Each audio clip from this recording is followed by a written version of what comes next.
What's up, everyone? Welcome to another beginner's guide. We're doing viewing monster cards, high level and monsters. Let's get started.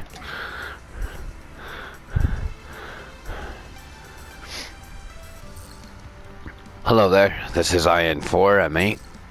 Now then, let's begin. This chapter will explain how to read monster cards. Every card has a name and an illustration, sorry.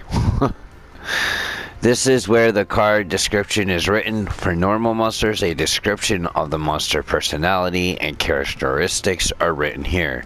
Other monsters have their effect written here. A monster's card attack points and defense points are written here. As explained in the previous chapter, these points are used during battle.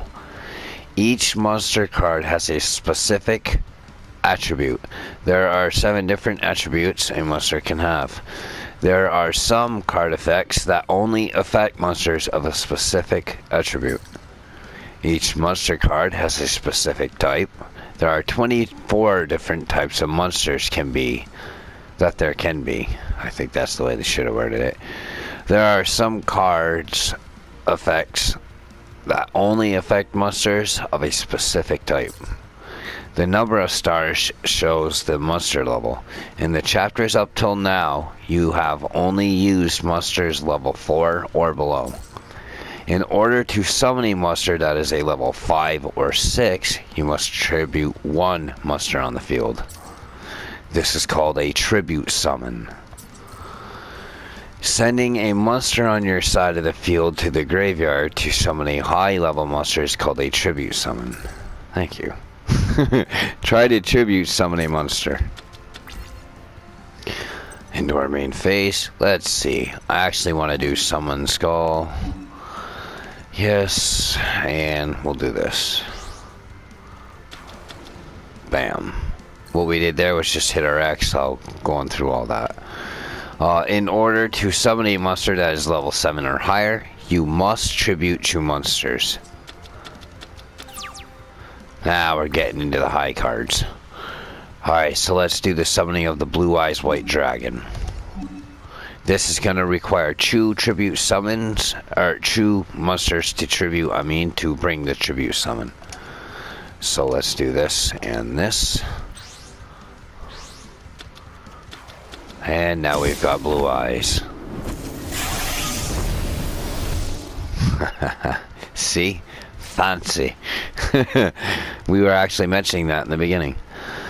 There are no specific rules on which monsters can be tributed. A monster can be tributed even if it's face up, face down in attack position, or in defense position.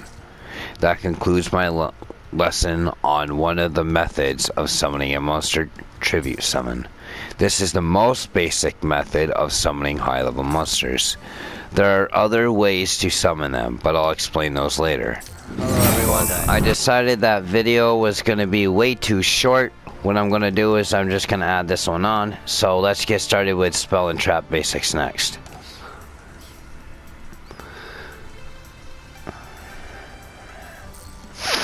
Hello there, this is IN4M8. Enough with the formalities, let's begin. Chapter 5 explained monster cards. This chapter will explain spell and trap cards. Spell cards can normally be activated during your main phases and help you out with different effects. Spell cards have many powerful effects like destroying other cards or strengthening monsters. Trap cards will help you out with different effects just like spell cards. The big difference between them is that you can activate trap cards during your opponent's turn. Many spell cards have effects useful for offense, but trap cards have the ability to surprise the opponent by disrupting their attack and strategies. Just like monster cards, spell and trap cards each have a card name and an illustration. Each card activating conditions and effects are provided here, which is in the description. Read the card description carefully and follow the instructions. You can scroll through the text using the right stick. Oops, it just kinda... wow. Anyway, try activating a spell card. You can activate a spell card directly from your hand, or you can set it on the field, then activate it. Alrighty. We'll do this, and then activate the effect instead. There we go.